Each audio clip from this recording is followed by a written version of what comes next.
Ciao a tutti, oggi proverò ad insegnarvi a realizzare un salvadanaio in pasta di sale.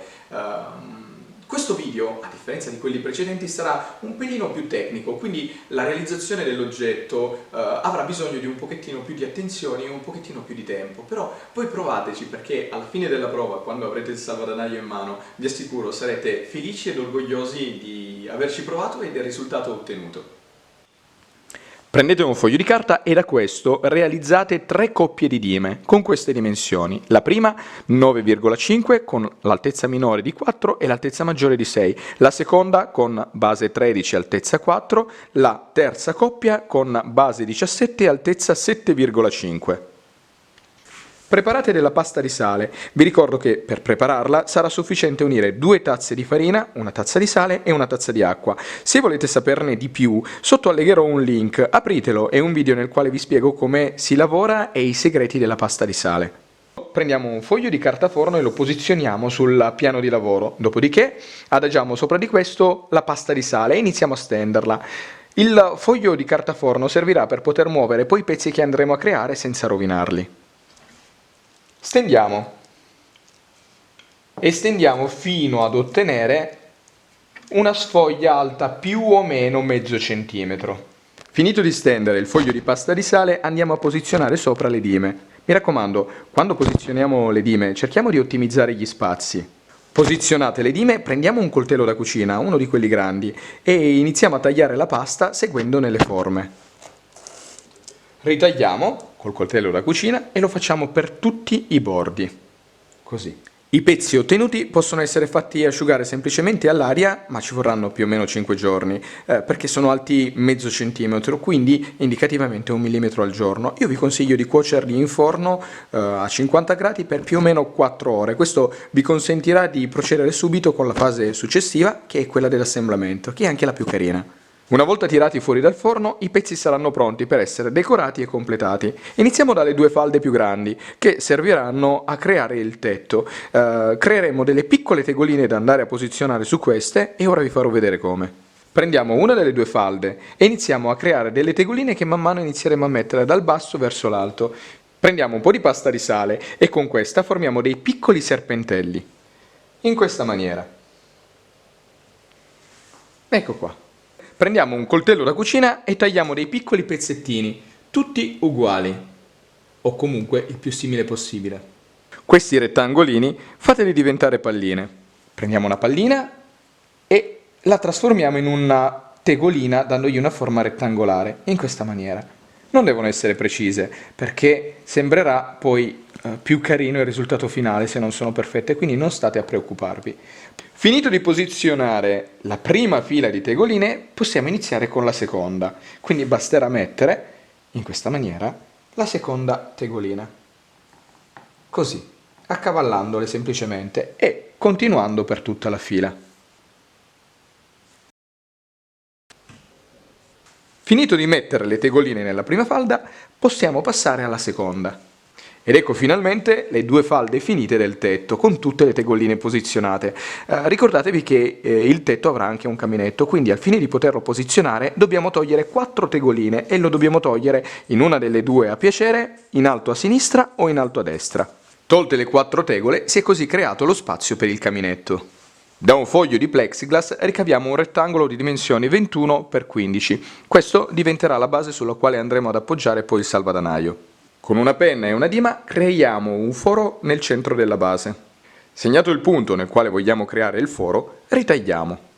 Quando realizzate il foro, fatelo con un taglierino, questo vi consentirà di non rovinare la base e di ottenere un taglio netto e uno scarto altrettanto netto, da poter riutilizzare come tappo, in questa maniera, per il salvadanaio. Passiamo adesso alla realizzazione degli oggetti e degli accessori della casa. Inizierò con la realizzazione della staccionata che andrà intorno al salvadanaio. Quindi mi sono procurato questi legnetti dal quale, ritagliandoli, tirerò fuori tutti i pezzettini necessari per farlo. Tagliati i legnetti otterremo questo, ovvero i pezzi occorrenti per realizzare una delle 8 staccionate da mettere intorno alla casetta. Sarà sufficiente mettere queste sopra questi un pochettino più grossi e usare del Vinavil per incollarli, o se volete anche del fil di ferro per legarli. Ed ecco realizzata la prima delle 8 staccionate, possiamo procedere con le altre. Adesso realizziamo la porta d'ingresso. Ho tagliato 4 pezzettini di legno che ho incollato alla base e questi diventeranno le basi delle finestre. Una volta che il vinavil si sarà asciugato, possiamo procedere con la colorazione delle pareti. Io userò degli acquarelli. Una volta colorate le pareti di bianco, ho poi preso delle matite e ho disegnato le finestre e un pochettino di edera rampicante.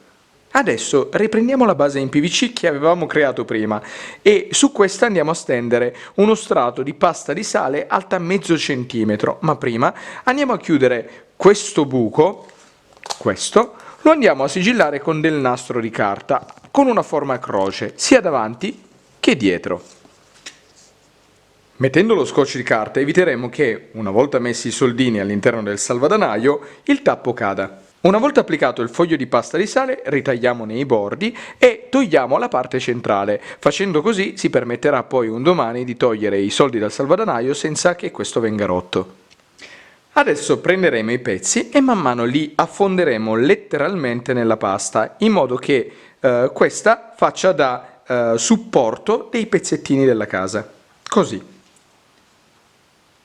Allora iniziamo, prendiamo i pezzi e facciamo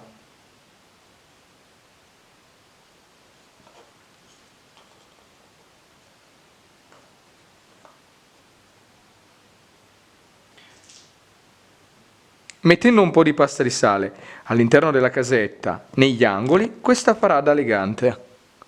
Adesso si potrà procedere con l'applicazione delle falde del tetto, quindi basterà mettere in tutto il perimetro un pochettino di pasta di sale e poi applicare le falde. La pasta di sale, anche in questo caso, farà da legante.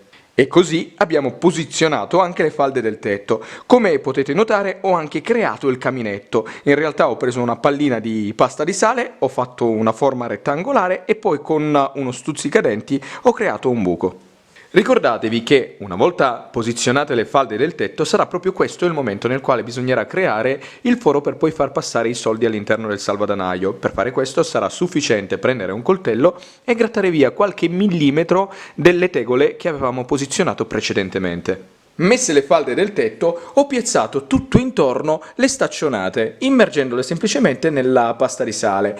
Direi che con questo si può considerare conclusa l'operazione di realizzazione della casetta, quindi si può procedere alla colorazione.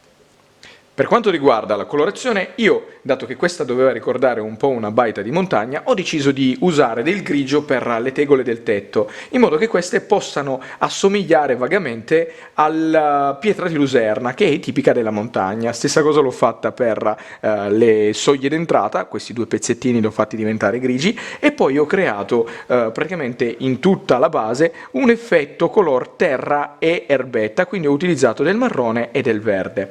Poi tra gli oggetti che prima non vi ho fatto vedere ho creato dei piccoli ceppetti da mettere intorno alla casa e li ho incollati tra di loro. In più ho creato anche una scaletta che è tipica delle case di montagna ed è fatta nello stesso procedimento con la quale ho fatto le staccionate. E questo è il risultato.